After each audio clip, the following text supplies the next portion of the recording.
बिस्मिल्लाहिर्रहमानिर्रहीम अल्हम्दुलिल्लाहि रब्बिल आलमीन वमा अर्सलनाका इल्ला रहमतल लिल आलमीन बादश खुदा बुजुर्ग तुई किस्सा मुख्तसर।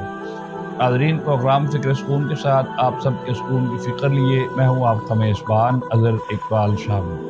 उम्मीद है आप सब खैरियत से होंगे, बहुत अच्छे दिनों के साथ अपनी ज़िंदगी को बसर कर रहे होंगे और यकीनन कुछ लोग अब एक अच्छी उम्मीद के साथ अपनी ज़िंदगी को बसर कर रहे होंगे।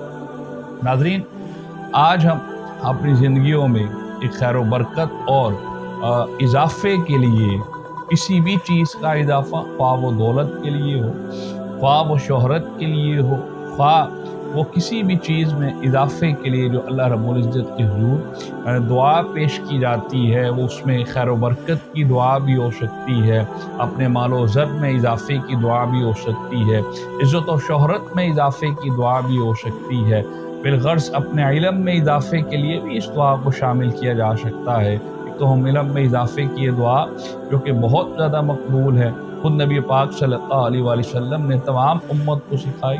रब्बी ज़िदनी इल्मा पढ़ते हैं तो यकीनन इंशाअल्लाह जो शख्स भी इस अमल को पढ़ेगा, सूरत बद्दुहा में आने वाली इस आयत को 11 तस्बीहात पढ़ेगा इसकी, तो इंशाअल्लाह उसकी ज़िंदगी में जिस नीयत से वो पढ़ेगा अल्लाह रब्बुल इज़्ज़त उसकी इस दुआ को कबूल फरमाते हुए उसकी उस चीज़ में खैर व बरकत और इजाफ़ा फरमाता चला जाएगा।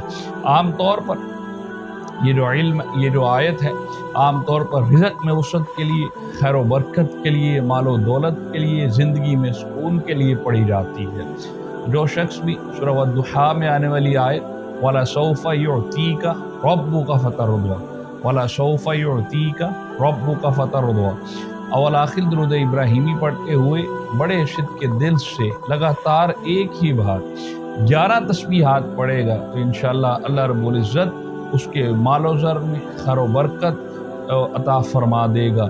जिस भी नीयत से वो पढ़ेगा इंशाअल्लाह उस चीज़ में उसे कसीर फ़ायदा आने वाले वक्त में फरमा दिया जाएगा। इंशाअल्लाह उसकी ज़िंदगी में यकीनन एक कामिल कामयाबी और आसानी फरमा दी जाएगी। यकीनन दुआओं में याद रखिएगा हमें और दुआ लेते हुए इजाज़त दीजिए। फ़िक्र सुकून की टीम के साथ अस्सलामु अलैकुम व रहमतुल्लाहि व बरकातहू।